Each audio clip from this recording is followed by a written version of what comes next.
Hello guys, এই শম্ভু কাকা আমাদের বেগুন গাছে লাঠি বাঁধছে। দেখুন,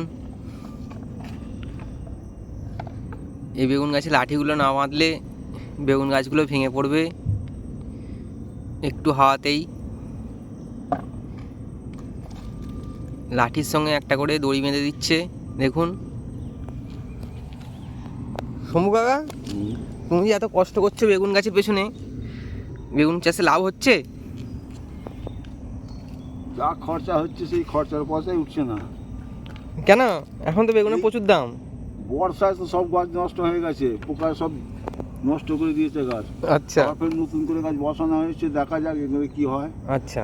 এ তো অনেক পয়সা খরচা হয়ে গেছে, খরচার পয়সা তুলতে পারা যাচ্ছে না।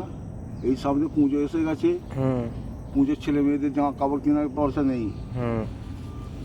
পুজোর ছেলে মেয়েদের জামা কাপড় কেনার পয়সা নেই, কি করবো দেখি। ধার দেনা করে যেখান থেকে করতেই হবে, এই আশা করে বসে আছি যে বেগুনটা হবে, এই পয়সা সুদবো। যদি না হয় কিছু করার নেই, কত পয়সা লস খাবো। এই লসে সব চলে যাচ্ছে বাজার। মানে বেগুন যদি ভালো করে ফলে তাহলে লাভ আছে নাকি? হ্যাঁ, বেগুন যদি ভালো ফলে তাহলে লাভ আছে। এখন বেগুনের দামটা ভালো আছে, ফলটা উঠছে না। আচ্ছা, ফলটা করতে পারা যাচ্ছে না। ওখানে 2 বিঘে জমি চাষ করা হয়েছে। আচ্ছা। 2 বিঘে জমি তো বেগুন সব গাছ নষ্ট হয়ে গেছে। এই বর্ষাতে গাছ সব নষ্ট হয়ে গেছে, পোকাতে সব নষ্ট করে দিয়েছে। 3 দিন 4 দিন ছাড়া 2 বিঘে জমি তো 3 দিন 4 দিন ছাড়া 3 পাল্লা 4 পাল্লা করে বেগুন হচ্ছে। এমনি যদি ওয়েদার ভালো থাকতো তাহলে মোটামুটি বেগুন রেগুলার তোলা হতো নাকি? এমনি যদি বর্ষার যে ওয়েদারটা ভালো থাকলে, আকাশে যদি পরিষ্কার থাকতো, রোদ বেরোলে কিন্তু আমাদের ফসলটা ভালো হতো। কিন্তু ফসলটা হচ্ছে না এই বৃষ্টির জন্য। আচ্ছা, বৃষ্টির জন্য ফসল হচ্ছে না, মার খেয়ে যাচ্ছি আমরা। এত পয়সা খরচা করেছি, খরচার পয়সা উঠছে না। আচ্ছা। কী করবো? বাড়িতে গজগজ করছে বউরা, কবে জামা কাপড় কিনে দেবে ছেলে মেয়েদের। যেতে পারছি না মার্কেটে যা জিনিসের দামপত্র বেশি হয়ে গেছে, জিনিসের দামপত্র বেশি হয়ে আমি মার্কেটে যেতে পারা যাচ্ছে না। আচ্ছা। এই এত বছর যে খরচা করা হয়েছে, আমাদের বেগুনগুলো যদি ওঠে 2 থেকে 3 হাজার টাকা করে আমাদের ডেলি বেগুন বিক্রি হবে। আচ্ছা। 2-3 হাজার টাকা করে বেগুন বিক্রি হলে আমাদের হিসেব করে দেখতে গেলে এই যে বেগুনটা চাষ করা হয়েছে, যা খরচা হয়েছে 3 থেকে 4 লাখ টাকা বেগুন উঠবে, বেগুনের পয়সা উঠবে। কিন্তু সেই পয়সা আমরা তুলতে পারছি না এখনো। আচ্ছা, ওখানে ওই জমিটায় যে তোমরা যে বসিয়েছো, মানে ওখানে কত গাছ আছে? 1200 গাছ আছে। আচ্ছা। 1200 গাছের মধ্যে 500 গাছ মতন নষ্ট হয়ে গেছে বর্ষাতে। আচ্ছা, 500 গাছ নষ্ট হয়ে গেছে? হ্যাঁ, 500 মতন গাছ নষ্ট হয়ে গেছে। সব সময় জল পড়ছে, জলেতে নষ্ট হয়ে গেছে। আচ্ছা। আর যে কটা গাছ আছে, এই গাছগুলো যদি আমরা মানুষ করতে পারা যায়, যদি সার্কল দিয়ে আমরা যদি মানুষ করতে পারা যায় আমাদের, তাহলে আমাদের ওতে 2 থেকে 3 হাজার টাকা করে আমাদের পার ডে? ওটা পার ডে? Per day. আচ্ছা, পার ডে 2 থেকে 3 হাজার টাকা করে পার ডে উঠবে। তাহলে তো তোমার মানে ধরো বেগুনটা এখনো মোটামুটি ফলবে, ওই বেগুন গাছগুলো যা মানে এখনো সময় আছে, এখনো 4 মাস তো ভালো করে ফল হবে। হ্যাঁ, 4-5 মাস ভালো ফল হবে।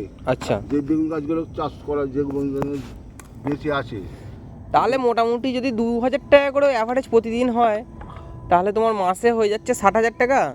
তার মানে 4 মাসে তোমার ওই 4-6-24 2,40,000 টাকার মতো, 2,40,000 টাকা, 2-2.5 লাখ টাকার মতো উঠে যাবে। 2.5 লাখ টাকার মতন উঠবে। আচ্ছা। আর আপাতত তোমার খরচা কীরকম হয়েছে? খরচা আমাদের 40 থেকে 45 হাজার টাকা খরচা হয়ে গেছে। আচ্ছা, 40 থেকে 45,000 টাকা খরচা হয়েছে। মোটামুটি তুমি আশা করছো যে এবারে যদি বেগুনটা যদি ভালো করে হয়ে যায়, তোমার লাভ হয়ে যাবে। হ্যাঁ, 1-1.5 লাখ টাকা লাভ হবে। আশাই করে আছি। আচ্ছা। তো বন্ধুরা, একবার জমিটা দেখে নিন, গাছগুলো একটু দেখে নিন। এই কাকা বেগুন গাছগুলো বেশ সুন্দর করে করেছে।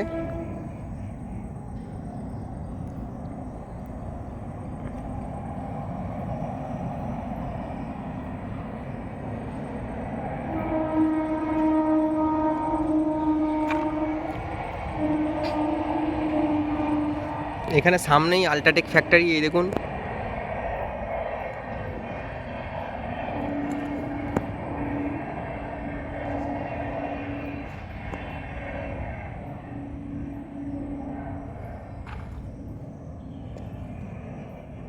এই আর একটা চাষি ভাই আসছে তার জমিতে ওষুধ দিয়ে।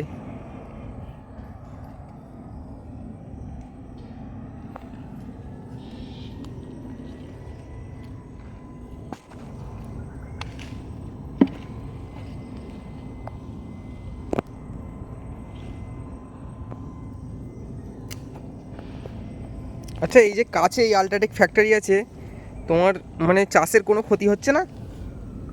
হ্যাঁ, চাষের তো অনেক কিছু ক্ষতি হচ্ছে। আলট্রাটাকে ওই সব সিমেন্টগুলো সব ছাড়ছে, সিমেন্টে পুরো আমাদের ফসলের বহুত বহুত ক্ষতি হয়ে যাচ্ছে। আচ্ছা।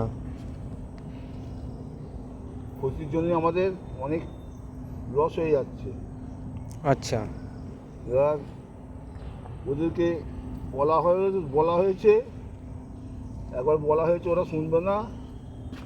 এই আমাদের এই চাষই করতে হচ্ছে, কি করব। আচ্ছা। আমাদের চাষ ছাড়া আমাদের কোনো রাস্তা নেই। আমাদের এই চাষ করি, আমরা খাই। ছেলে মেয়েদের জামা কাপড়, এই সংসার চালানো মুশকিল হয়ে যাচ্ছে আমাদের।